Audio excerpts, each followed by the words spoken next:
Shoes or footwear is interesting because it is potentially, it seems like a viral topic and a viral medium. People get passionate about it. People get emotional. So it seems like there's raw ingredients there to harness. This is a way to connect with people. So I might be wearing a certain set of shoes walking through an airport, and somebody can say, "Oh my gosh, where'd you get those shoes? Those are so cool."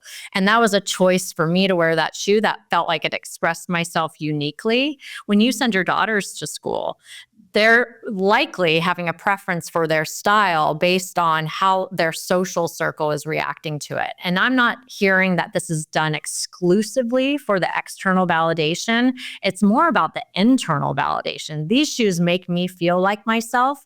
And then by expressing it outwardly, I'm also able to find those individuals who also have similar interests as me. And that carries forward whether you're a young child all the way into your adult years. And that's a really interesting qualitative anecdote that we consistently hear from our consumers. Drinks trend too, right? Like there's espresso martinis are everywhere right now. Aperol Spritz had a moment. Like it absolutely, the choices that we make as individuals, whether it's the drink you're holding in your hand or the shoes you're wearing on your feet, are your choice.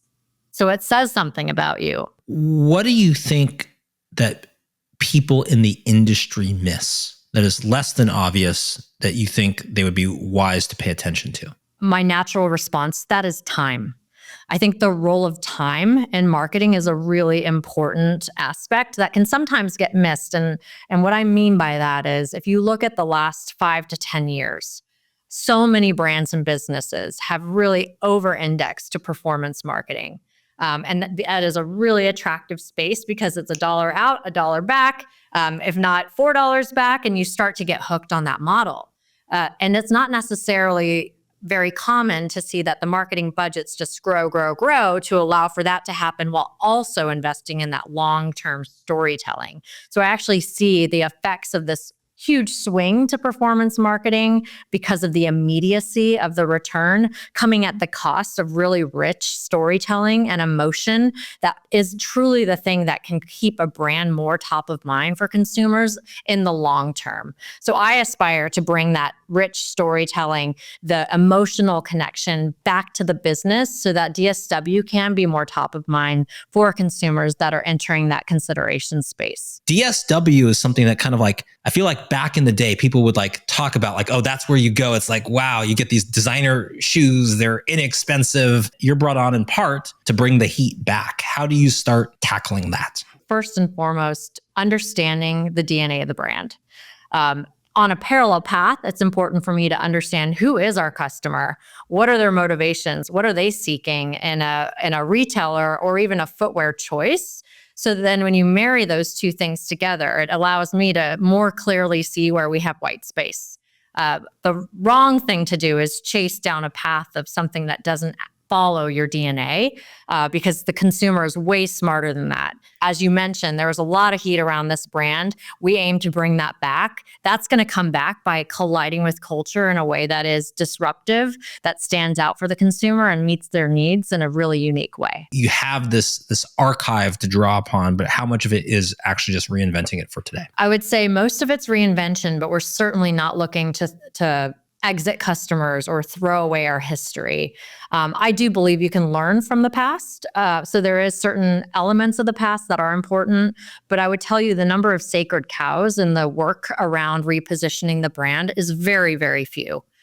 We truly are looking ahead and we're looking at how do we reward our loyalists. We have 17 million consumers within our VIP loyalty program, as an example. Some of these consumers have had extensive time with the brand.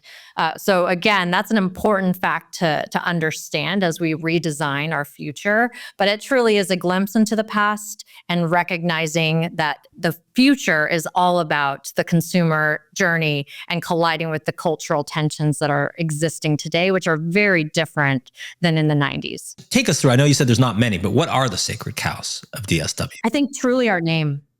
And even within our name, DSW, Designer Shoe Warehouse, we do have a lot of credibility. There's a lot of awareness, and a lot of that's attributed to us having 500 stores around the country. So I think that is truly the sacred cow. I have no interest in changing our name. I do have interest in understanding what does the name mean to the consumer and how can we do a better job of punching that up. Do you feel like there's a shift in who your target audience is, or is it no? We're just reminding your 17 million folks on the VIP list that they used to get excited to go to a DSW, and you just have to remember that. It's an interesting business. Our consumer set is so broad. And so I would say we are absolutely interested in making sure that DSW in 2025 and forward connects with the upcoming generations. We have a good contingent of Gen Z consumers within our fold. We also have a good contingent of boomers and everything in between. So we have a broad set of consumers, but as I look at the future, ensuring that we are connecting with a mindset that's shared across these generations is really where the opportunity is. And by doing that, I anticipate through an improved assortment, by having the brands that the generations that are coming up are looking for, we have a reason to believe that penetration of Gen Z, Gen Alpha is going to grow with us. If we ignore them and ignore the things that they're looking for and trade to simply focus on our current customer base, we're losing out on an opportunity. And so I truly believe that there's a shared mindset that comes across the DSW consumer, regardless of age, that we can tap into, that's going to help continue to build a broad consumer base for us. And that's interesting because I think that's maybe different than a lot of places where you'd sort of say, here are, I don't know, are like need states or use cases or something like that. They're distinct. There's maybe 3 or 4 types, but I don't hear a lot of like, they have a shared mindset so much. So what is the shared mindset of someone who's, I guess what you were talking about the range, someone who's like, 20 to 60 in there that wants some shoes? Like what would be the shared link? Yeah, there's some interesting things about this consumer. So what we're learning about them in real time is that they wouldn't describe themselves as extraordinary, right? But what we find is common amongst them, and I'm going to use an example, a very specific example, is that a lot of consumers, a lot of individuals say that they have a job. Let's say that they're a nurse. They're working in a hospital. They have a uniform. They have to wear scrubs to work every day. They can actually use shoes and footwear as a way to express themselves. And there's a little bit of a wink and a nod that footwear choices can give individuals that say, I'm this type of individual, or I like to express myself this way, that truly only footwear can communicate. So they're not going to express themselves with jewelry, with their purse or something like that in this kind of setting. Yeah, footwear is a choice that allows them to express themselves. And we see that they truly have multiple sides of themselves. You may be a mom of a teenager. You may be going to a karaoke club with your girlfriends on a Saturday. You may be an art director in your professional life. Those are all enabling a different footwear choice to express that side of you. And DSW's broad assortment, there's not a single competitor for DSW. We have competitors in the athletic space, in the fashion space, in the kids space, but under one roof, this is what we hear from our consumers. DSW is really the only place that can service multiple occasions and multiple parts of your family. How much do you think about DSW in the context of you're carrying sort of in-house brands in the store as well? Yeah, it's an important aspect of our differentiation. And I'll tell you, we have anecdotes and data that tells us that the consumers that actually shop our private brands within DSW, so say they purchased a Kelly and Katie or a Crown Vintage, actually have a higher retention rate than those who just shop the national brands. That tells me that they come to DSW perhaps because of the blend. You can get a great pair of Birkenstocks or a great pair of Skechers, and you can also find the latest trends at a great value. And that's something that our private label business brings to the table. So it is an integrated model. How much of that do you focus now if your attention is in store versus digital? I mean, I know you said the 500 stores, retailers. I mean, there's been a lot of struggles and some like great success stories too in that, but there's been sort of this bifurcation of like, you're either struggling or you're doing great. And there's sometimes not as much of an in-between. So how much do you focus in-store retail, bricks and mortar versus digital right now? Our best customers are multi-channel customers. So we know that they both are interacting with our digital site as well as stores. However, the stores are they play multiple roles. It's my number one marketing vehicle. It's allowing the customers and ourselves to be in the same four-wall environment. So I can't underscore the value that the stores play from a marketing perspective. We certainly have a ton of pride in our stores. We know that roughly 30% of our consumers who shop with us in store also have a touch with our website. And that's what the utility of having multiple channels offers the customer. I want them to shop whichever way they want to shop. And it's my job to ensure that they're offered the platforms, whether it's on social, whether it's our digital site, whether it's our app or in store, to ultimately achieve what they're trying to achieve in their purchase. Have you gotten 8 months in the job? Have you gotten into like actual campaigns, actual channels? Have you been letting kind of run what has happened before and just kind of optimizing, tweaking, adjusting, or you've been like, we're going to go reset the whole thing? I'm kind of laughing because anybody who knows me knows that I have no patience to sit around for 8 months observing. So I absolutely have gotten my hands dirty here. So we've had a number of campaigns under my leadership here that I'm very proud of. Starting with back to school in August of last year. Holiday was a big effort. We did a great collaboration with Ariana Maddox. We've got some really exciting things coming up here in just a matter of months. And we've done a ton of fine tuning across our media mix. That continues to happen.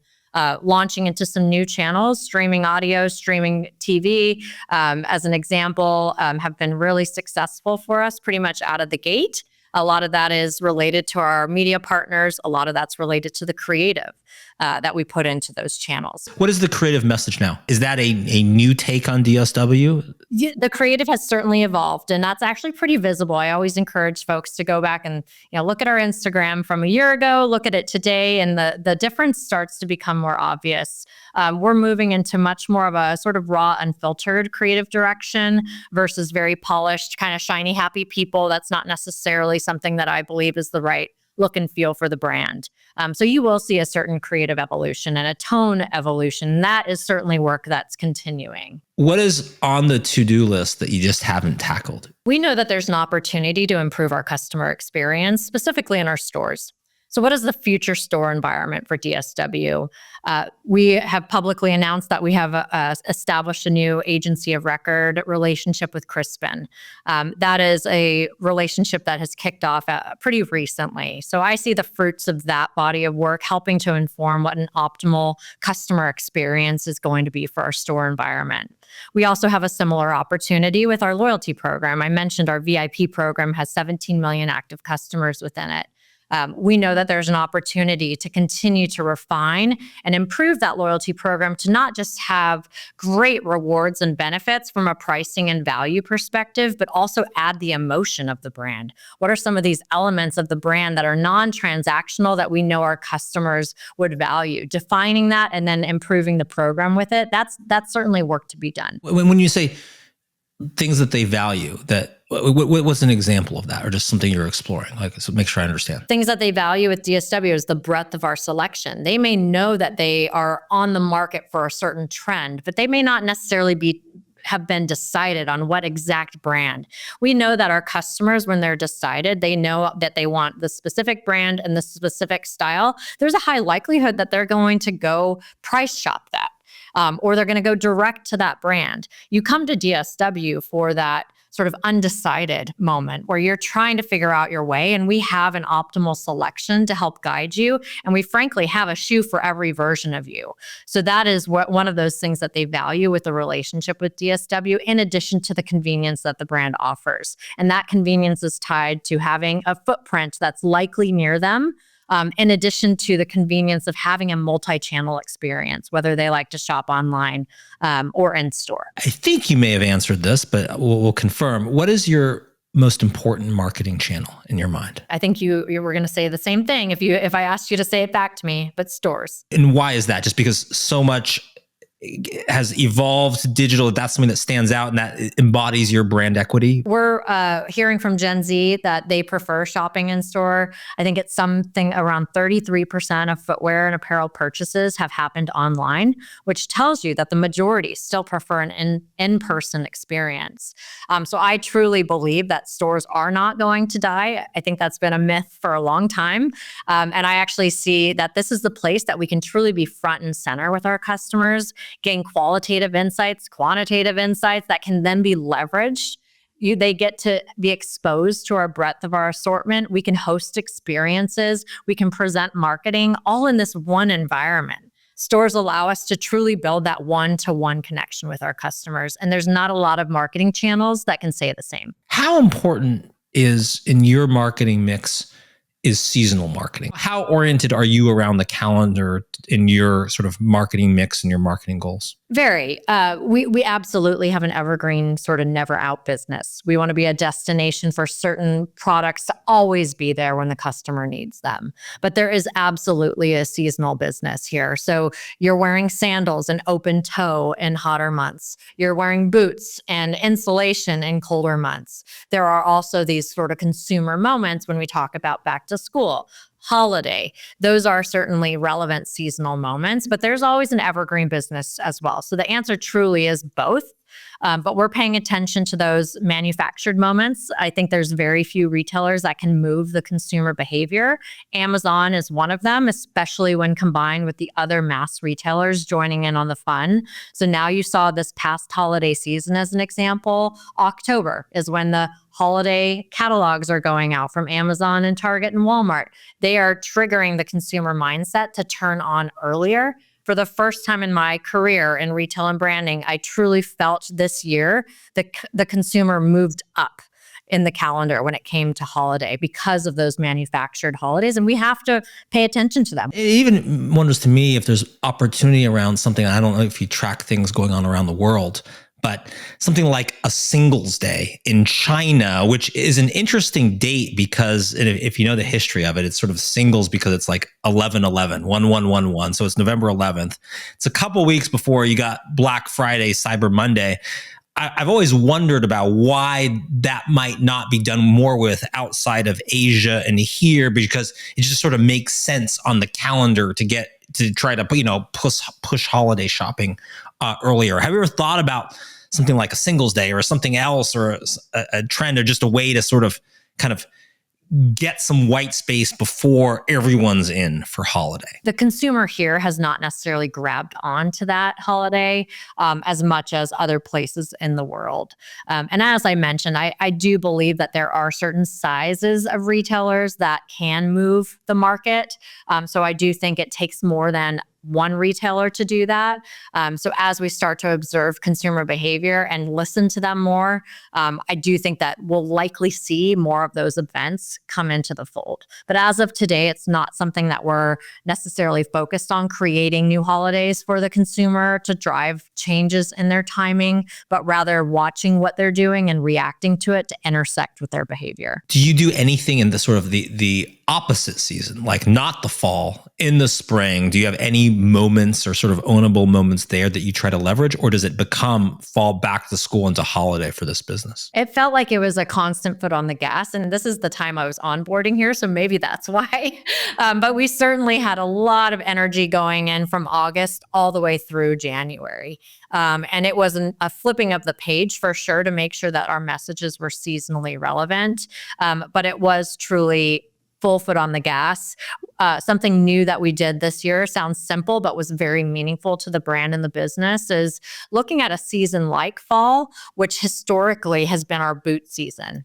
And what we're actually seeing from the consumer is it's not a single category. With the ability to wear sneakers with just about anything, we see an athletic business that's always humming, no matter what the temperature or the environment is like. So we flipped the script to being not a boot destination, but a fall trend destination. And we heard from our consumers that that was a really positive transition. It allowed us to kind of come to the market with an authoritative voice on trend.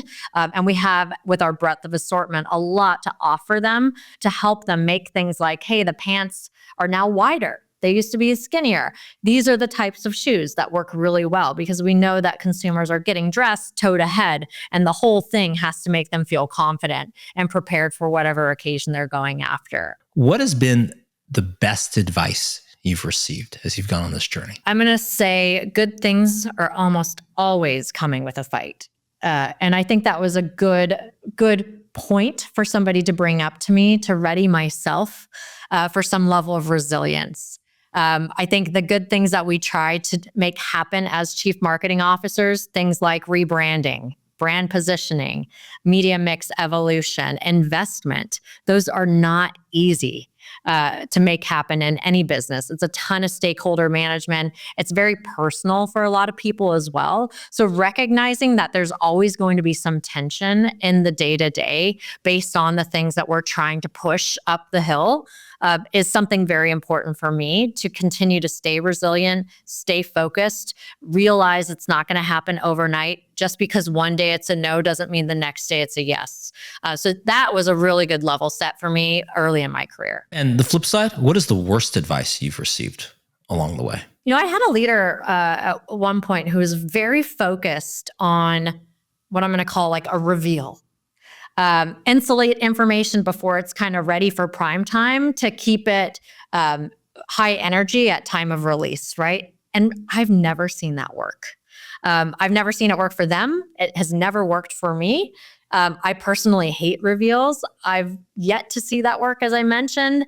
So I've really exited that from my playbook. I'm more of a leader that brings people along the way and believes that if you can include key stakeholders in the development of really important work, it's a shared ownership that helps with buy-in. Where do you hope the DSW brand will be in 5 years?